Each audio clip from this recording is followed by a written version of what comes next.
Esse é o segundo vídeo, onde estou falando a respeito da cultura do permanente versus a cultura da dependência. No primeiro vídeo, eu introduzi o tópico da permacultura, indiquei uns links super importantes com fontes de informação a respeito da permacultura, que seria a solução para a fome mundial. A permacultura é a solução para voltarmos a termos acesso a alimentos saudáveis. A permacultura é uma solução que qualquer um pode aplicar no seu quintal de casa. Inclusive, tem gente que aplica até no apartamento, mas é um conceito, é um estilo de vida. Então, se você não assistiu ao primeiro vídeo, por favor, assista. Bom, hoje eu falei que eu iria falar a respeito de como comer carne e salvar o planeta. Bom, antes de falar a respeito disso, um pequeno parênteses a respeito do aquecimento global e toda essa campanha contra os gases de efeito estufa. Eu sou uma que acredito, sim, que é um tópico controverso, tá? Eu já trabalhei num simpósio que teve em 2014, que foi o 6º Simpósio Brasileiro de Climatologia Geográfica, e foi a reunião da Comissão de Climatologia da União Geográfica Internacional. Então foi um simpósio de 3 dias, se não me engano.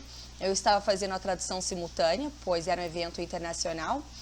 E nesse evento haviam profissionais da área, professores, doutores, tanto defendendo que o aquecimento global é impactado grandemente pelo homem, e também tinha um outro corpo de profissionais e professores e mestres que diziam que, na verdade, não, que existe sim uma mudança climática, existe sim um microaquecimento que é impactado pelo homem na sua região, uma cidade tem uma micromodificação, mas que o aquecimento global como um todo está acontecendo devido ao impacto humano, não é verdade.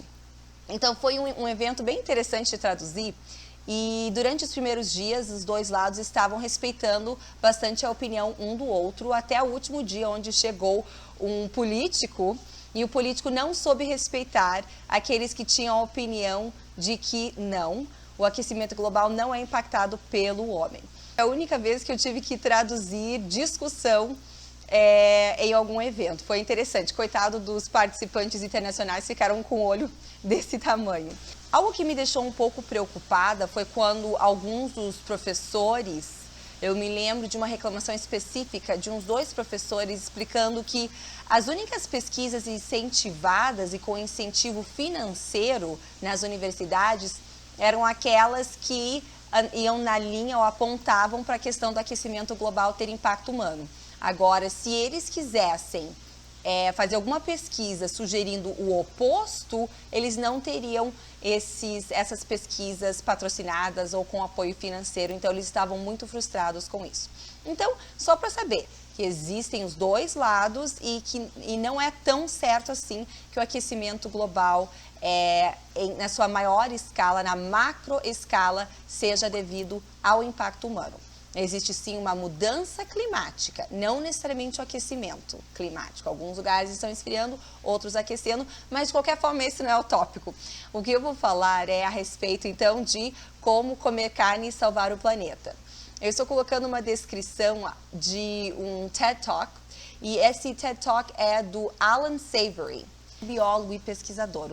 O Alan ficou encarregado de cuidar de uma reserva, de um resort na África. E ele começou a cuidar desse resort, mas começou a ficar preocupado porque as áreas começou a haver a desertificação, começou a ficar seco, a vegetação começou a morrer. E ele começou a ficar preocupado e ele percebeu que era devido aos elefantes. Então, ele teve que tomar uma decisão, ou aquela área verde, já numa área próxima a uma área muito deserta e acabar também ficando desertificada, ou ele teria que acabar ou diminuir a população de elefantes. Infelizmente, ele decidiu diminuir a população dos elefantes. E o resultado foi que isso não adiantou em nada.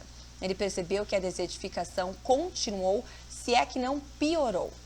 Depois disso, ele acabou tendo um clique e ele descobriu que, na verdade, os animais não causavam a desertificação. Eles só causariam a desertificação enquanto estivessem espalhados. Ele começou a estudar e perceber como na natureza os animais, devido aos predadores, eles andam em bandos, eles andam em grupos para estarem protegidos dos predadores. Então eles andam em grupos e não andam apenas em um lugar, mas eles vão andando e fazendo uma rotação das áreas por onde eles se alimentam. Então ele viu que o problema não era ter muito elefante, mas o problema é que estava faltando um predador natural. Então o que ele fez? Ele contratou alguns homens que iriam utilizar lanças e iriam manter os elefantes em bandos e sempre se movimentando de tempos em tempos esse bando. O que ele descobriu? Ele descobriu que ao fazer isso, os elefantes ficavam em um local, pisoteando e amaciando o solo, para que o solo ficasse fofo e permeável, para que assim quando chovesse, em vez da água simplesmente escorrer e secar, ela seria absorvida pela terra. Também a terra ao mesmo tempo é adubada por esses elefantes, que misturam adubo com a terra, e as sementes no adubo dos elefantes também acabavam plantando e gerando mais vida e mais plantas. E ele acabou descobrindo a solução para combater a desertificação. Usando animais, ele combate a desertificação. Então, nesse vídeo, eu vou colocar o link na descrição abaixo, você vê nitidamente as áreas onde ele utiliza os animais, a área dele linda, verde, com o solo permeável, que retém a água, do vizinho, do outro lado, onde eles não utilizam esse tipo de sistema dos animais para combater a desertificação. Agora, eu fico me perguntando, se já sabemos que existe esse tipo de solução, por que a gente não utiliza isso no Nordeste ou em outras áreas? Porque o que acontece é que nessas áreas com pouca chuva, quando chove, aquela água que cai não é aproveitada, porque o solo já está muito seco, já está duro, não vai nem reter nada da água. Então, poxa, existem soluções aí, talvez a gente poderia estar utilizando animais para preparar esse solo para quando chover, aproveitar mais a chuva. Então, essa é uma outra opção da permacultura. A permacultura tem essa ideia de imitar a natureza. E existem alguns fazendeiros, um deles é o Greg Judy, e ele aprendeu a utilizar e aplicar essa técnica para gado. De acordo com ele, você não precisa ter um monte de espaço e área com grama para você alimentar gado. A única coisa que você precisa fazer é deixar o seu gado tempo suficiente em um espaço confinado. Confinado não digo fechado ao clima, mas fechado para ele não sair daquele espaço com uma cerca elétrica. Você deixa ele se alimentar ali e não deixa ele destruir a grama, porque a grama é um painel solar.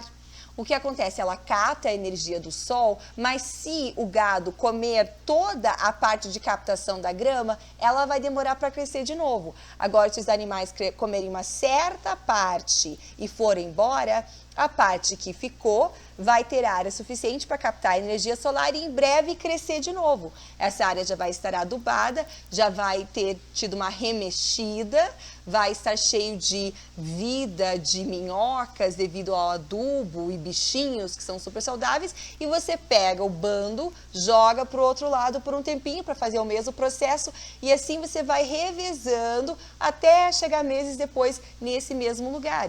Então, Greg Judy e também Joel Salatin, do Polyface Farms, eles descobriram essa forma de você poder salvar terrenos que já estavam completamente inutilizáveis com animais.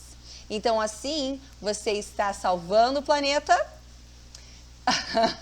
Se você acredita no aquecimento global, bom, mas de qualquer forma, você está fazendo bem para o planeta, isso é importante fazer. Você está fazendo bem para o planeta e você pode comer uma carne orgânica e saudável.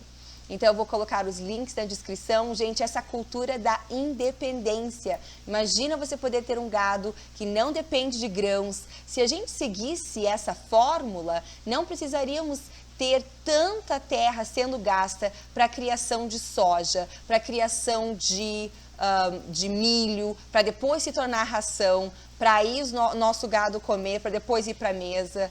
Mas, infelizmente, eu sei que isso não vai acontecer, porque existe um grande lobby.